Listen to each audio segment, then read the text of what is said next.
আসসালামু আলাইকুম রহমতুল্লাহ। আপনারা জানেন যে আমাদের কওমি মাদ্রাসা ম্যানেজমেন্ট সফটওয়্যারটি ব্যবহার করা অত্যন্ত সহজ, কোনো ইনস্টলেশন ঝামেলা নেই। যে কোনো পিসিতে এই সফটওয়্যারটি নিয়ে শুধু আপনি লগ ইন করবেন আর কাজ করবেন। তবে এই সফটওয়্যারটি নতুন কোনো পিসিতে যখন আপনি ব্যবহার আরম্ভ করবেন লগ ইন করে, তখন শুধুমাত্র একটি প্রবলেম হতে পারে। সেটি হচ্ছে আপনি যখন সর্বশেষ রিপোর্ট ওপেন করতে যাবেন, যেমন আমি বাম দিকে শিক্ষার্থী রিপোর্টে ক্লিক করলাম, যখন রিপোর্ট ওপেন করতে যাবেন তবে এই ধরনের একটি মেসেজ আপনার পেতে পারেন, একটি এরর আসতে পারে। তো এই এরর মেসেজটিতে কি লেখা আছে আপনারা একটু ভালো করে পড়লেই দেখতে পাবেন। ক্রিস্টাল রিপোর্ট ইঞ্জিন, মানে এখানে এই রিপোর্টটি দেখতে গেলে আপনাকে ক্রিস্টাল রিপোর্ট যে সফটওয়্যারটা আছে এই সফটওয়্যারটিকে ইনস্টল দিতে হবে।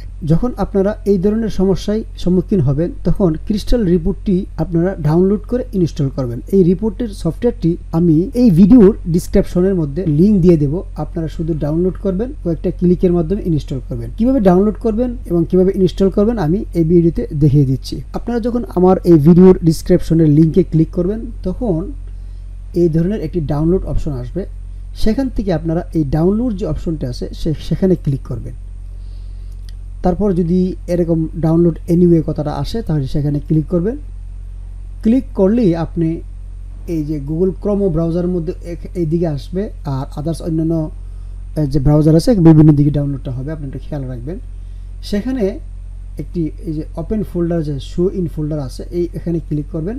তখন দেখতে পারবেন যে এখানে আমাদের সফটওয়্যারটি ডাউনলোড হয়েছে। তো ডাউনলোড হওয়ার পরে একটু কাজ আছে, সেটা হচ্ছে আমাদের সফটওয়্যারটি কিন্তু জিপ করা, আর জিপ আনজিপ কি সেই জিনিসটা আমি আরেকটা ভিডিও ইনশাল্লাহ আপনাদেরকে দেব। তো এই জিপ আনজিপের ব্যাপারে সেখানে বিস্তারিত আলোচনা করব। জিপ সফটওয়্যারটিকে আনজিপ করতে চাইলে এটার উপর রাইট ক্লিক করে তারপর এক্সট্রাক্ট ফাইলস এর ক্লিক করবেন, তারপর আপনার ওকে ক্লিক করবেন। আর উইন্ডোজ যে বর্তমানে যে 10 আছে বা 11 আছে সেখানে এই ধরনের সফটওয়্যার লাগে না। এটার মধ্যে ডিফল্টভাবে এক্সট্রাক্ট করার জন্য রাইট ক্লিক করে অল এক্সট্রাক্ট নামে একটা অপশন আসবে, তখন আপনি দেখতে পারবেন। তো এখন আমাদের সফটওয়্যারটি আনজিপ হলো। এখান থেকে ডাবল ক্লিক করে আমাদের এই যে কাঙ্ক্ষিত সফটওয়্যারটির উপরে ডাবল ক্লিক করব। সেখানে next, I accept the licence agreement, next next yes, সফটওয়্যারটি ডাউন ইনস্টল হবে। তারপরে সর্বশেষ আমরা ফিনিশে ক্লিক করব। বাস, ইনস্টল হয়ে গিয়েছে। খুব অল্প সময়ের মধ্যে এই কাজটি করা যায়। এখন এই সফটওয়্যারটিকে আমরা বন্ধ করে দেব। যদি চালু করা থাকে তাহলে আমরা বন্ধ করে দেব। বন্ধ করে দিয়ে আবার নতুন করে লগ ইন করব।